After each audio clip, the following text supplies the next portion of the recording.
Nigel Farage. Thank you. Good morning, everybody. What we have before us here is the new government of Europe, a government that with the Lisbon Treaty now has enormous powers, not just a foreign minister and embassies, not just the ability to sign treaties, but the ability now to use emergency powers to literally take countries over. And yet what we have heard from the European Parliament big group leaders this morning is the demand that you take even more powers and do it even more quickly. And perhaps it is worth reminding ourselves that this treaty that gives this Commission these powers does not have democratic legitimacy in the European Union at all. You ignored referendums, you denied referendums, and you bullied the poor Irish into voting for a second time.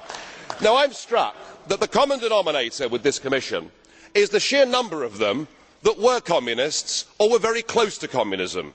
Mr Barroso himself was a Maoist. Sim Kallas, far from being a student activist, was even a member of the Supreme Soviet, so a top-notch communist we have there. Baroness Ashton ran CND and still refuses to tell us whether she took money from the Communist Party of Great Britain. Now I could go on, but we'd be here for some time. But we have at least 10 communists in this Commission, and it must feel like a return to the good old days. There must be a certain nostalgia amongst the communists. Whilst 60 years ago an iron curtain fell across Europe, today we have the iron fist of the European Commission, and we have seen it with Article 121 and with Greece effectively being turned into a protectorate. Poor Greece, trapped inside the economic prison of the euro. Poor Greece, trapped inside the modern day Volkerkerker, for which it appears there is no way out. What Greece needs, Mr Barroso, is devaluation, not sadomonetarism. Goodness knows what that is going to do to them.